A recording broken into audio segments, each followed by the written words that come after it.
오늘 하나님 말씀은 신약 성경 요한계시록 제1장입니다. 요한계시록 제1장 1절부터 3절에 있는 말씀까지 봉독해 드립니다. 예수 그리스도의 계시라. 이는 하나님이 그에게 주사 반드시 속히 일어날 일들을 그 종들에게 보이시려고 그의 천사를 그 종 요한에게 보내어 알게 하신 것이라. 요한은 하나님의 말씀과 예수 그리스도의 증거 곧 자기가 본 것을 다 증언하였느니라. 이 예언의 말씀을 읽는 자와 듣는 자와 그 가운데 기록한 것을 지키는 자는 복이 있나니 때가 가까움이라. 아멘. 사랑과 축복의 메시지 나눕니다. 사랑하고 축복합니다. 사랑하고 축복합니다. 예, 감사합니다.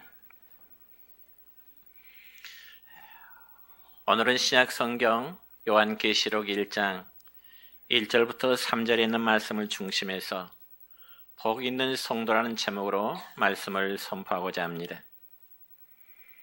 여러분, 저는 지난 1월 첫 번째 주일 설교 때 시편 1편의 말씀을 가지고 복된 새해라는 제목으로 말씀을 드렸습니다. 그런데 이제 한 달이 지난 오늘은 복 있는 성도라는 말씀으로 함께 나누고자 합니다. 그러면 과연 여러분, 누가 성도일까요?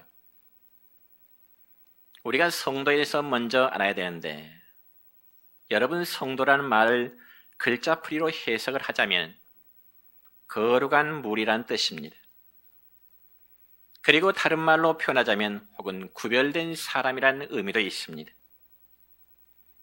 그러니까 죄악된 세상에서 하나님이 우리들을 뽑으시고 구별하시어 불러낸 사람들이 곧 성도라고 하는 의미입니다. 그래서 신약성경 고린도전서 1장 2절의 말씀을 보면 이렇게 기록되어 있습니다. 시작. 고린도에 있는 하나님의 교회 곧 그리스도 예수 안에서 거룩하여지고 성도라 부르심을 받은 자들. 아멘. 그러니까 성도란 하나님의 사랑의 대상이 되어서 택함을 입게 되고요, 또한 하나님의 나라를 위해서 살고 일할 수 있도록 바쳐진 사람들을 가리켜서 성도라 그렇게 불려지게 되는 것입니다. 그러므로 성도된 우리들은 하나님의 사랑의 표적이 되었고, 또한 하나님의 관심의 대상이 되었고, 또한 하나님의 인도하심을 받는 그런 신분의 사람이 된 것입니다. 그래서 우리가 이렇게 귀한 신분을 가지고 어떻게 신앙생활을 하느냐에 따라서 복이 되는 사람이 있는가 하면은, 아니면 하나님 앞에 책망을 받을 수도 있는 것입니다. 그러면 과연 어떻게 살아가는 것이 복된 성도들의 바른 삶의 자세가 될까요? 여러분, 이 점에 대해서 주님은 마태복음 제5장에서 팔복에 대해서 말씀을 하셨는데, 또 오늘 본문의 말씀을 보면 반모섬에서 기도하는 사도 요한에게 주님은 과연 어떤 사람이 복된 사람인가에 대해서 말씀하고 계십니다. 그리고 구약성경 시편 1편 1절부터 2절까지의 말씀을 보면 과연 복 있는 사람이란 소극적으로 금해야 될 세 가지, 그리고 복 있는 사람이 적극적으로 행해야 될 두 가지의 원리에 대해서 시편 1편 1절과 2절에서 말씀합니다. 같이 읽겠습니다.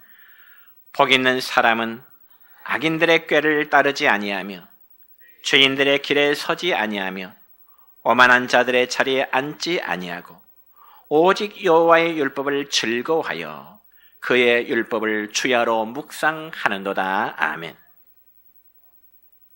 그러니까 과연 하나님 앞에서 어떤 사람이 복이 있느냐 하면은 죄악을 거부하는 사람이고, 반면에 하나님의 말씀을 지키는 자가 복이 있다고 성경에서는 말씀하고 있습니다. 그렇다면 이 세상에서 가장 복된 사람이 누구일까요? 바로 여러분이신 줄 믿습니다. 실감이 안 나십니까? 아마 여러분이 생각할 때는 일단 경제적으로 부유한 사람이 복이 있을 것이고, 건강해야 복이 있을 것이고, 어쩌면 사회적으로 명성이 있는 사람이야 복이 있는 사람이라고 그렇게 생각하실 것입니다. 물론 그럴 수 있죠. 저는 설교 준비하면서 과연 우리나라에서 돈이 가장 많은 사람이 누구일까? 재벌 순위를 한번 컴퓨터에서 검색해 보았습니다. 그랬더니 가장 최근에 지난 1월 13일 중앙일보 시사미디어에서 발간한 경제 잡지인, 즉 영어로 포브스 코리아라는 그 경제 잡지에 보니까 1위가 역시 이건희 삼성그룹 회장이었고요. 그리고 2위는 서경배 아모레퍼시픽 회장이었습니다. 그리고 3위는 역시 이재용 삼성그룹 부회장이었습니다.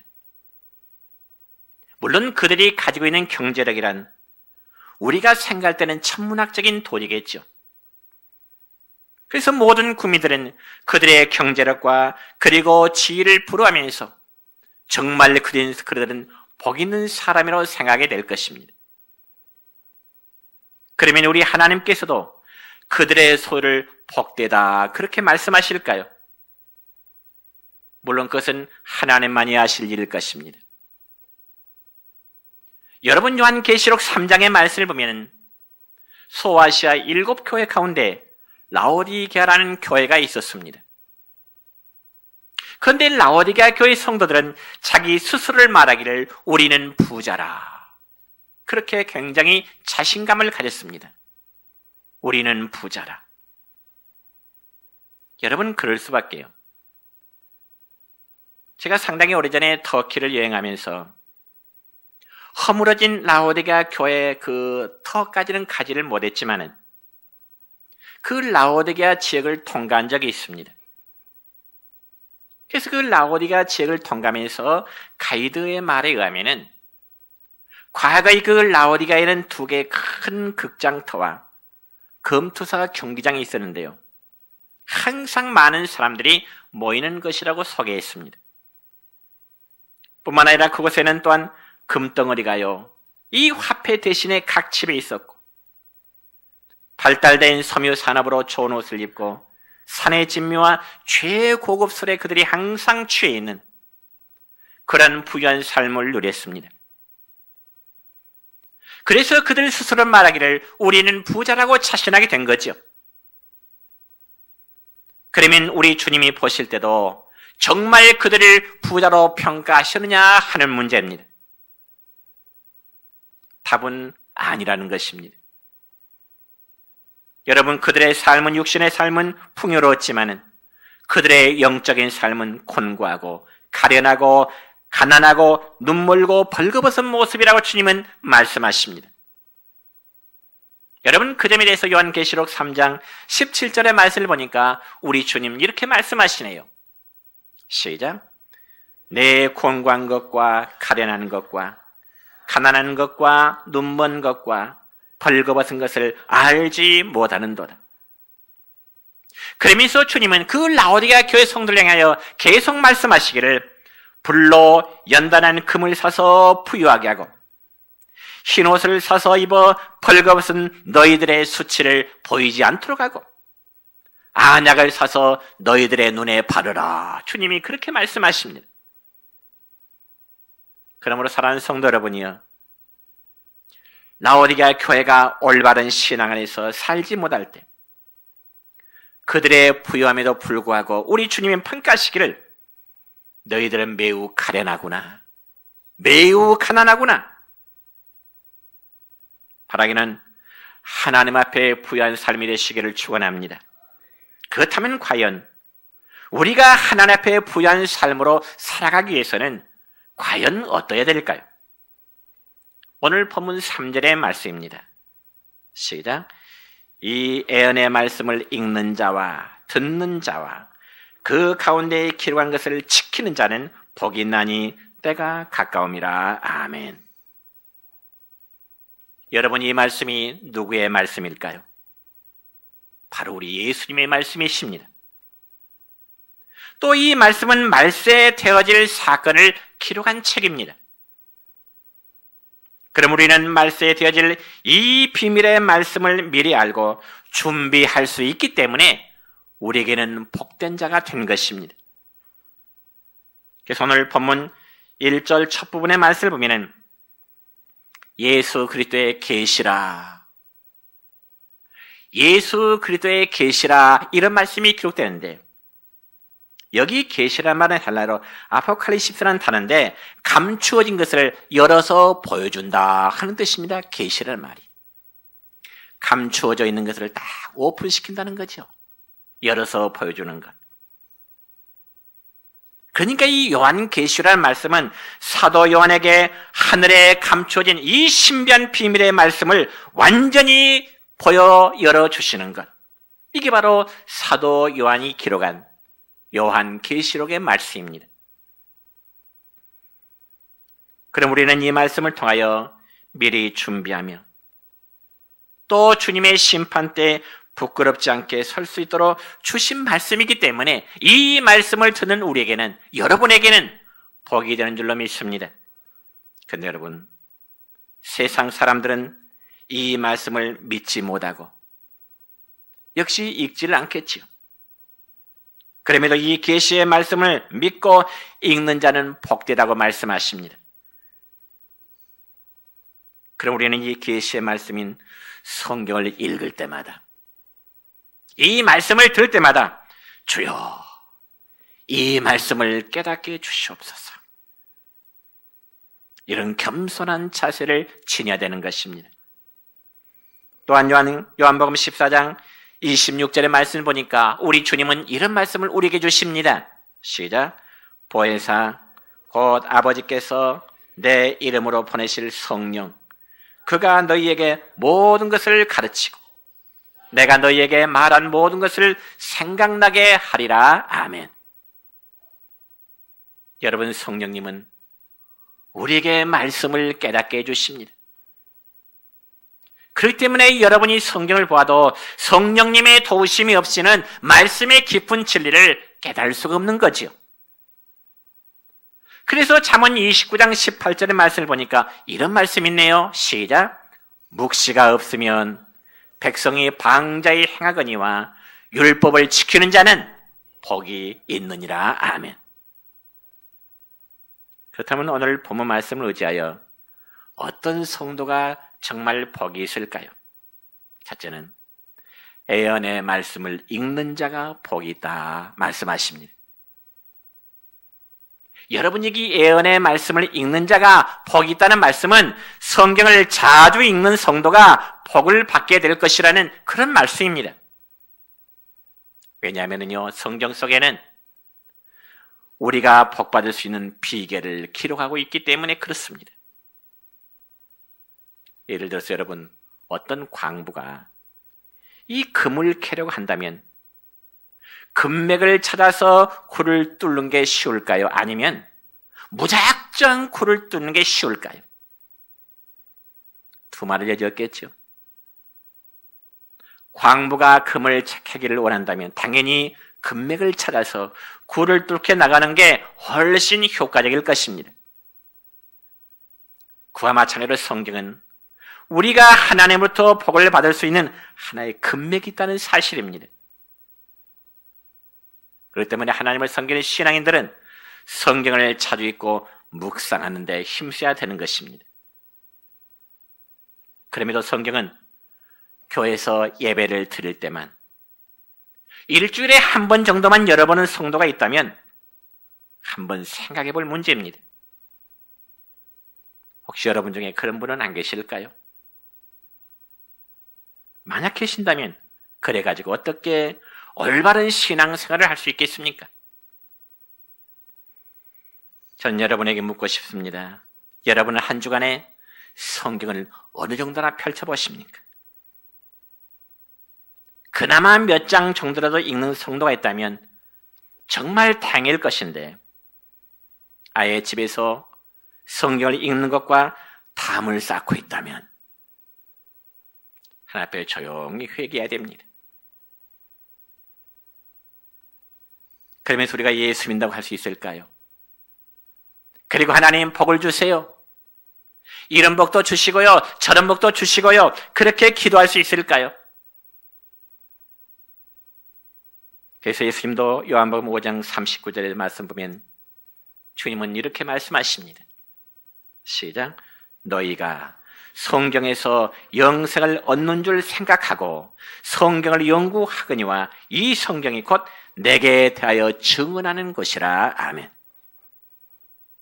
성경은 우리가 어떻게 영생을 얻을 수 있게 되는지, 성경은 우리가 이 세상에서 어떻게 복된 삶으로 살아갈 수 있는지 그 삶의 비결을 성경은 우리에게 말씀하고 계십니다.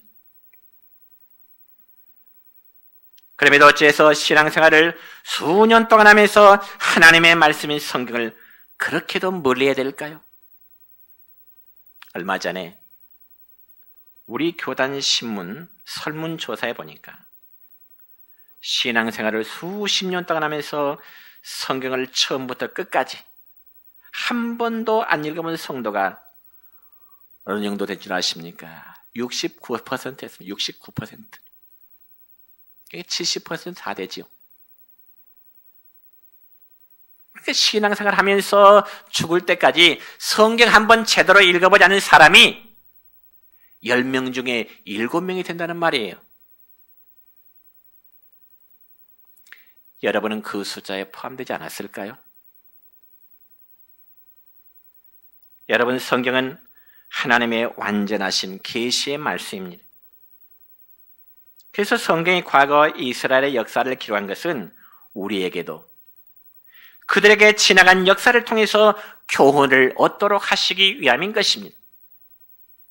성경의 기록이 이스라엘의 역사로 끝나는 것이 아니라 그들의 삶을 통해서 하나님은 우리로 하여금 하나님의 백성이 어떻게 살아야 할 것인가에 대한 하나의 교훈을 말씀하고 있는 거예요. 그들이 범죄해서 하나님의 책망을 받았다면 우리가 범죄할 때 하나님의 책망을 받을 것이요, 그들이 순종함으로 하나님의 복을 받았다면 오늘날 하나님을 섬기는 성도의 삶 역시 복을 받게 된다는 삶의 비결을 말씀하고 있다는 것입니다. 그러므로 현재의 복음은 미래에 대한 사건을 미리 알려줌으로써 재난의 때를 지혜롭게 살아가도록 하시는 특별하신 하나님의 배려를 성경을 통해서 우리에게 말씀하고 있는 것입니다. 그런데 이 예언의 말씀을 잘못 읽고 이 성경의 말씀을 잘못 해석함으로 해서 전혀 상반된 주장을 하게 되는 그런 경우들이 있습니다. 예를 들어서요, 과거 1992년이지요. 우리나라 다미 선교회를 이끌었던 이 장님이라는 사람은 1992년 10월 28일 날 예수님이 공중에 재림하신다고 우리나라를 발칵 뒤집었겠습니다. 우리나라 기독교를 발칵 뒤집어버린 사건이 있습니다.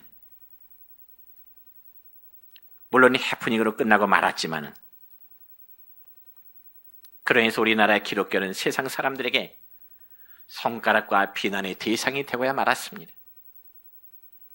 여러분, 예수님의 재림은 분명한 사실이지만은 그 날짜까지 말하여 예수님이 언제 오실지를 말한 것은 아주 잘못된 비성경적인 주장인 것입니다.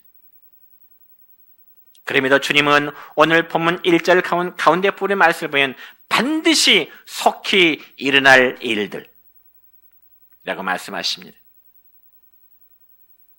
그래서 하나님은 반드시 이루어지게 될 일을 먼저 예수님에게 보이셨고요, 그 다음에는 많은 종들에게 보이시려고 그 천사를 하나님의 사람 사도 요한에게 보내신 것입니다. 그러니까 결과적으로 하나님의 계시의 전달 과정은 하나님으로부터 시작을 하고 그 말씀이 예수님에게, 그리고 예수님은 천사를 통하여 사도 요한에게 보내주신 것입니다. 그렇습니다, 여러분. 예수님의 재림은 반드시 속히 이루어지게 될 것입니다. 그럼 우리 성도는 성경에 대한 올바른 이해와 믿음을 갖기 위해서는 자주 읽으면서 묵상의 시간을 가져야 할 것입니다. 언제까지요? 우리 주님 다시 오실 때까지.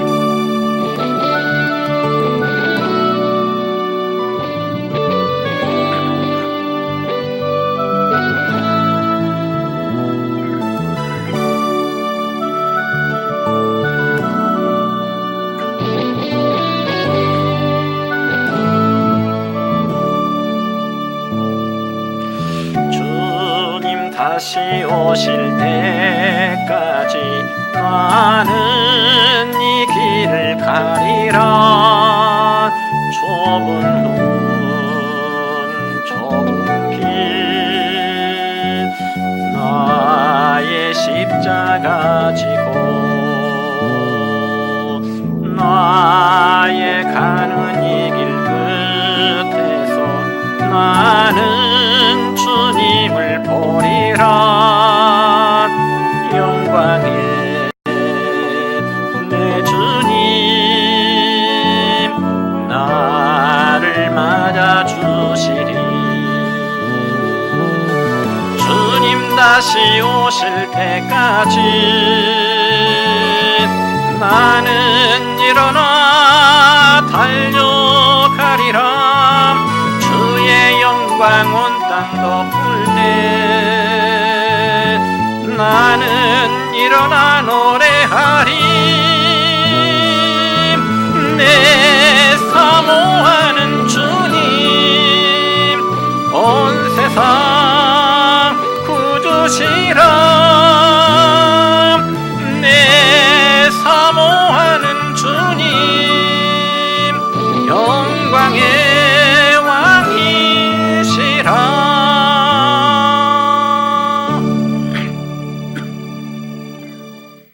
둘째로 어떤 사람이 복이 있을까요? 말씀을 듣는 자가 복이 있는 줄로 믿습니다. 여러분, 여기 말씀을 듣는 자란 것은 설교를 통해서 듣는 것입니다. 여러분, 구약성경 신명기 6장 4절의 말씀을 보면 이렇습니다. 시작. 이스라엘아 들으라. 우리 하나님 여호와는 오직 유일한 여호와이시니. 즉 선포된 말씀을 들으라는 것입니다. 그럼 오늘날은 하나님께서 교회 목회자들을 세워서 당신의 말씀을 선포하도록 하십니다. 그렇기 때문에 성도는 목회자의 설교를 들을 때 마치 어떤 웅변처럼 듣고 평가해서는 안 되는 것입니다. 그리고 선포된 하나님의 말씀을 자신의 생각과 체험으로 비판해서도 안 되는 것입니다. 물론 선포된 말씀이랄지라도 그 말씀이 비성경적이라면 얼마든지 비판하고 평가해야 되겠죠. 그리고 잘못됨을 지적해야 됩니다. 상당히 오래전의 일이지만은 제 동기 목사님이 광주에 있는 큰 교회 부목사님으로 이제 섬긴 적이 있습니다. 물론 저와 거의 같은 무렵에 그 목사님도 광주에서 부목사 해갔는데 그 목사님이 큰 교회 섬길 때 맡은 부서는 고등부 지도 목사였습니다. 그런데 매주마다 고등부 학생 예배를 마치고 나면 그날 오후 아니면 저녁에 나이가 좀 많으신 한 집사님으로부터 꼭 전화가 걸려온다는 것입니다. 물론 그 집사님 역시 고등부를 함께 섬기고 있었는데 그 집사님은 그 당시에 대학 국문학과 교수였습니다. 그럼 무엇 때문에 주일마다 주일 오후 늦게 아니면 저녁에 전화할까? 그 이유는 그 교수 집사님이 목사님의 고등부 설교 중에 문법이나 혹은 문장이 잘못된 것을 지적하기 위해서 전화를 하는 겁니다. 그러니까 목사님이 설교하면 그 목사님이 선포한 말씀과 함께 은혜를 나누고자 하는 것이 아니라 목사님의 설교 중에 어떤 단어가 잘못됐는지 어떤 문장이 잘못됐는지 그걸 지금 기록하고 있는 거예요. 설교 도중에. 여러분, 그것도 한두 번이지요. 나중에는 정말 속된 표현이지만 미쳐버릴 것 같더랍니다. 한두 번이지 그것도. 여러분 그렇지 않겠어요? 목회자가 신학을 전공했지 무슨 국문학을 전공해서 목회가 됐겠습니까? 그런데 매주 반갑지 않은 전화는 그 집사님부터 걸려오는 전화더라는 것입니다. 아마 지금 같으면은 발신 번호가 찍혔기 때문에 안 받을 수 있었겠지요. 여러분이여, 선포된 말씀에 대해서 비판과 지적은 결코 포기될 수 없습니다. 어찌 목회자라고 국문학에 완벽할 수 있겠습니까? 여러분, 성경에 보면은 이스라엘의 지도자 모세가 문학적으로 설교를 해서 이스라엘 모든 백성들에게 감동을 주었을까요? 아니면 신약 성경에 보니까 바울이 철학적으로 설교해서 모든 성도들에게 감동을 주었을까요? 아니죠. 사도행전 17장의 말씀을 보면 바울이 베레아라는 지역에 들어가서, 즉 회당에서 설교를 한 적이 있습니다. 그때 바울이 설교할 때 베레아 사람들의 바울 사도의 설교를 듣는 그 베레아 사람들의 반응이 어땠을까요? 사도행전 17장 11절 하반절의 말씀입니다. 시작. 베레아에 있는 사람들은 데살로니가에 있는 사람들보다 더 너그러워서 간절한 마음으로 말씀을 받고 이것이 그러한가여 날마다 성경을 상고함으로. 아멘. 여러분이요, 베레아사 이제 성도들은요, 바울 사도가 전한 그 말씀을 듣고 이것이 그러한가여 간절한 마음으로 말씀을 사모했다는 겁니다. 바울 사도의 설교를 비판적으로 받아들이지 아니하고 자기들의 경험에 비추어서 받아들인 것이 아니라 바울 사도의 입을 통해 선포된 그 말씀을 간절한 마음으로, 우리에게도, 우리 모두에게도 이런 자세가 필요할 줄로 믿습니다. 여러분, 목회자라면요, 어느 누구나 설교하면서 느끼는 바가 있습니다. 그게 무엇인가 하니, 설교 중에도 어떤 성도는 정말 은혜를 삼으면서 지금 말씀을 듣고 있구나, 그런 분이 있는가 하면, 반면에 어떤 성도는 말씀과는 전혀 상관이 없이 그저 자리에 앉아있는 정도로만 보이는 성도도 있습니다. 이건 과장된 저의 생각만이 아니라 설교하는 목회자라면 어느 누구나 느낄 수 있는 공통적인 이제 마음입니다. 그러므로 저는 여러분에게 고면합니다. 말씀을 여러분이 들을 때 저의 웅변 소리로 듣지 마시기 바랍니다. 저는 여러분에게 웅변하고 있는 게 아닙니다. 그리고 김동수 목사의 말로 듣지 마시고요, 하나님의 말씀을 대변하는 대변자로서의 말씀을 간절히 들으시기 바랍니다. 그리고 설교를 들을 때 믿음으로 기도하고 들으면 선포된 말씀이 자신의 말씀으로 더 다가오게 될 것입니다. 여러분, 설교자는 30분의 설교를 하기 위해서 기도로 말씀을 준비하고 선포하는데, 듣는 여러분은 아무런 마음의 준비도 없이 설교를 듣는다면 은혜가 되겠습니까? 그리고 또 선포된 하나님의 말씀은 긍정적으로 받아들이시고요, 그 말씀을 또 순종하는 삶이 되시길 바랍니다. 마치 못된 송아지 응덩이에 뿔난 것처럼 선포된 하나님의 그 말씀을 가지고 요리 쪼개고 저리 쪼개고 그 비판하는 일은 결코 바람직한 신앙의 자세가 아닌 것입니다. 그저 선포된 말씀 앞에 어린 사무엘처럼 주여 말씀하시옵소서, 종이 듣겠나이다. 여호와여 말씀하시옵소서. 주의 사자를 통해서 그 선포된 하나님의 말씀을 주의 종이 듣겠습니다. 여러분, 로마서 10장 17절의 말씀을 보면 이렇습니다. 시작.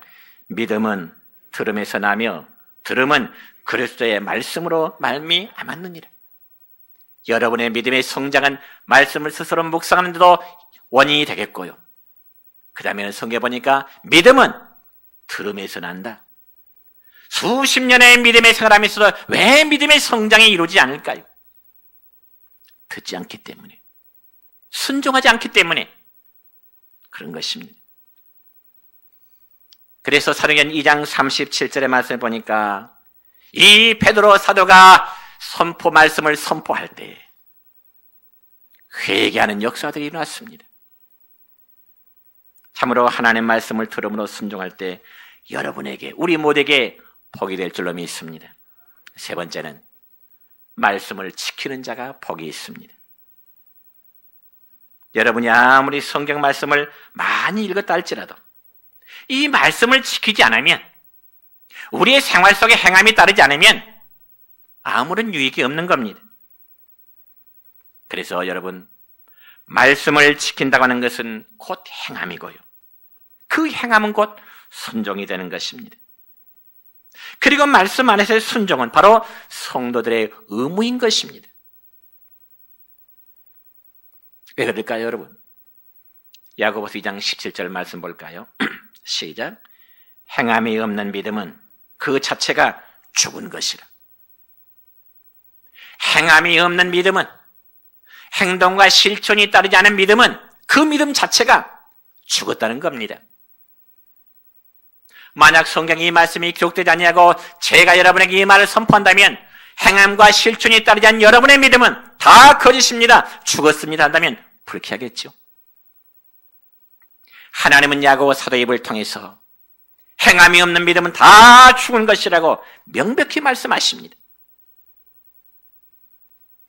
특별히 구약 성경 여호수아 6장의 말씀을 보면 이스라엘 백성들이 가나안 땅 점령에 앞서서 여리고성을 무너뜨린 사건이 기록되어 있습니다. 그런데 그 여리고성이 무너질 때 유독 기생 라합의 가족만 구원함을 얻게 되죠. 그럼 왜 여리고성이 무너질 때 남녀노소를 비롯하고 모든 짐승떼까지 다 이스라엘의 칼날에 죽었는데 왜 기생 라합과 그 집에 동거하는 자들만 살아남았을까요? 왜 살았을까요? 그 이유가 무엇일까요? 기생 라합이 두 정탐꾼을 영접했기 때문에 그가 구원받은 게 아니라 그 정탐꾼이 일러준 말을 그대로 지킴으로, 순종함으로 자신과 가족이 구원받게 된 줄로 믿으시기 바랍니다.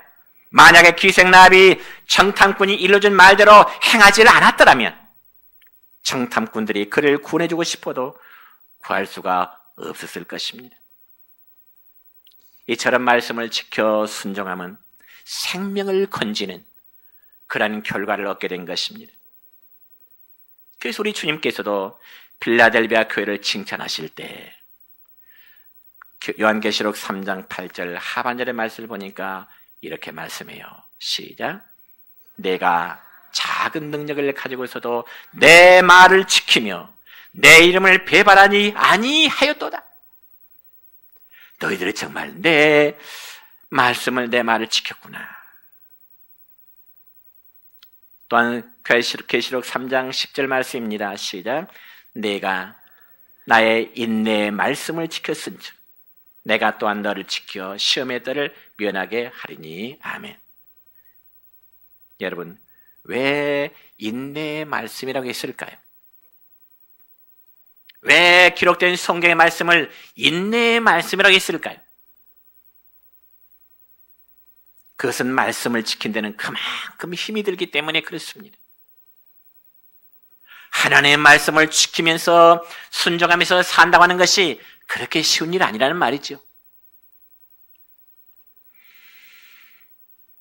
오늘 우리가 신앙생활하면서 하나님 말씀을 지키는 일이 쉽지 않습니다. 그래도 지키기를 힘써야 되는 겁니다. 왜냐하면 하나님의 말씀에는 곧 우리 각자의 생명이 있기 때문에 그렇습니다. 그런데 문제는 예언의 말씀은 있기는 하고 듣기는 하는데 지켜 행하지를 않는다는 문제입니다. 성도 여러분, 분명히 아시기 바랍니다. 성경은 이론의 책이 아닙니다. 읽고 믿어 행함을 강조합니다. 그래서 하나님 말씀은 살았고 운동력이 있어서 지켜가는 모든 성도의 삶에 승리의 삶이 되도록 역사하심을 믿으시기 바랍니다. 마지막으로 요한복음 8장 31절과 32절의 말씀입니다. 시작. 너희가 내 말에 거하면 참으로 내 제자가 되고 진리를 알지니 진리가 너희를 자유롭게 하리라. 아멘. 이제 말씀 맺습니다. 성도 여러분이여, 하나님의 말씀을 사랑하십시오. 지켜 능력 있는 신앙으로 살아가시기 바랍니다. 그리고 말씀을 늘 마음에 두시기를 축원합니다. 왜냐하면 이 말씀은 우리가 사탄을 물리칠 수 있는, 악한 영을 물리칠 수 있는 유일한 무기이기 때문에 그렇습니다. 하나님의 무한한 복이 이 말씀 안에 있습니다. 그러므로 귀한 생명의 말씀을 읽고 듣고 지켜함으로 이 땅에서도 하나님 앞에 복을 받는 성도들, 장차 신랑 되시는 예수님 앞에 신부된 성도로 아름답게 설 수 있기를 주님의 이름으로 축원합니다.